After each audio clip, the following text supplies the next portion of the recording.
Hey everybody, this is Jason Dean with the JOBLO Movie Network. We all gotta start somewhere, and even the biggest actors did their time in low-budget slasher flicks. So let's count down our top 10 actors you didn't know were in horror movies.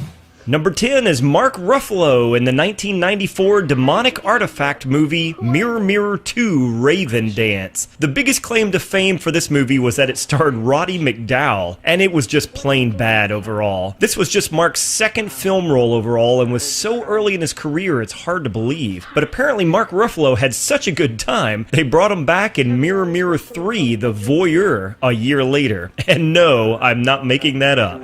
But tonight I'm hunting down old ghosts and demons. Here in a church. This place and I, we got a long history together. Number 9 is Katherine HEIGL in a movie from 2001 called Valentine. She plays the first victim in this Halloween-style knockoff slasher movie and is out of the film within the first 8 minutes. She had been acting for almost a decade before this movie in extremely low-budget stuff with little to no direction with her career. It wasn't until 2007 when she landed the role of Allison Scott in Knocked Up that she would finally become a household name.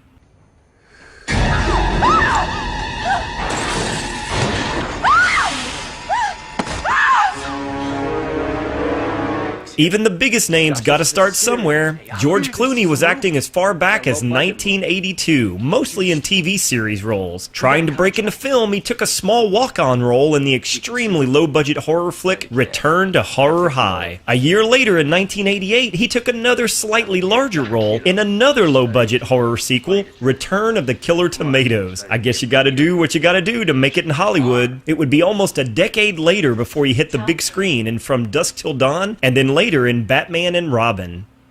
Number 7 is a fan favorite. It seems like everyone out there loves Paul Rudd. He can do no wrong, it seems. He was still struggling to break into the big time when he took the role of Tommy Doyle in 1995's Halloween 6, The Curse of Michael Myers. It's probably not the best resume builder when your first big film role is in the 6th entry into a relatively weak horror franchise. It would be the mid-2000s before he hit the big time in Anchorman and then The 40-Year-Old Virgin.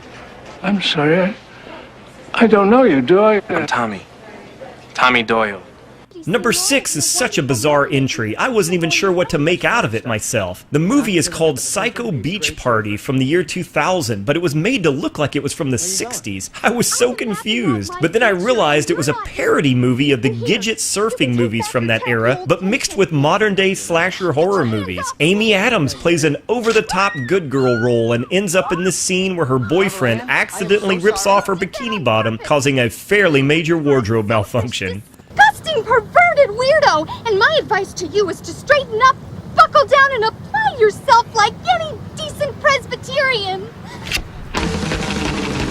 Number 5 is Laurence Fishburne in what is arguably the best entry in the Nightmare on Elm Street franchise. I never cared much for the Elm Street movies, but I always had a soft spot for Dream Warriors. To me, it always stood out in the same way that, say, Wrath of Khan was more than a Star Trek movie. I thought the idea of Dream Warriors could have been a totally awesome standalone movie that never needed to lean on its franchise roots to present itself favorably. You know, back to Fishburne, he's great here as always. Nothing but sex, drugs, and rock and roll. Shit, that's what keeps people alive.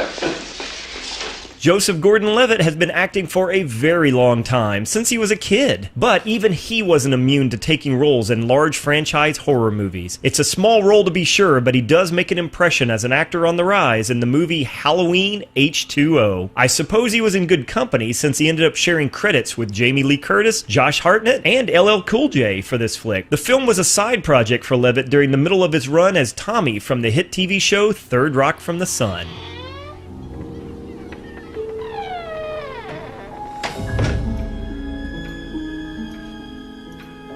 Alright, let's not anyone mess with me here. Jimmy been suspended 5 times this year already for getting a little crazy with this. Alright? Okay. Number 3 is another huge name. It's Leonardo DiCaprio in, get this, Critters 3. I remember when these movies came out. They were meant to be a slightly darker version of Gremlins, but they never really got there. They did have a ton of sequels, and I guess Leo had to start somewhere, right? He's so unbelievably young in this movie, it's hard to even imagine who he is today compared to this role. It was literally his first time in a major film other than some minor television appearances. And look how far he has come today. Unreal. My mom died. Not like your dad. She died. But I bet you didn't wish for your mom to die.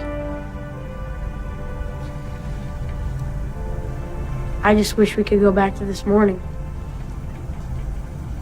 Number 2 is another A-lister that was just getting started in acting. Brad Pitt starred in this really bad slasher film from 1989 called Cutting Class. How clever. Even as young as he is here, he is instantly recognizable as the Hollywood royalty from today. He had a couple of small TV roles and a few small appearances in some unknown movies before this, and it would still be another couple of years before he ended up in Thelma and Louise, followed by a massive string of mega hits in the mid-90s. Even in this cheesy movie, he has charisma to spare. You should be home studying. Studying. So what'd the principal want, He wanted to give me the new cheerleading uniforms. Cool. Cool, let's drive. Let's just get out of here, I can't. I got homework. It's due tomorrow. So you do it tomorrow. At number 1, it doesn't get much bigger than this. Tom Hanks did a lot of TV before his breakout roles in the 1984 movies Splash and Bachelor Party. But even before Bosom Buddies, he starred as a psychology major in the Halloween knockoff horror movie He Knows You're Alone. The movie is actually somewhat of a cult classic these days. For his very first time on film, Tom Hanks stands out and owns every scene he is in. And it just goes to prove some people are born to be actors. Oh, a good deductive guess. I'm most interested in fear, the emotion of fear. For example, why after seeing Psycho were so many people afraid to take showers? Not me. I never saw the movie. You were afraid, right? You bet. Fear fascinates me. So there's our top 10 actors you didn't know were in horror movies. Tell us down below which one is your favorite.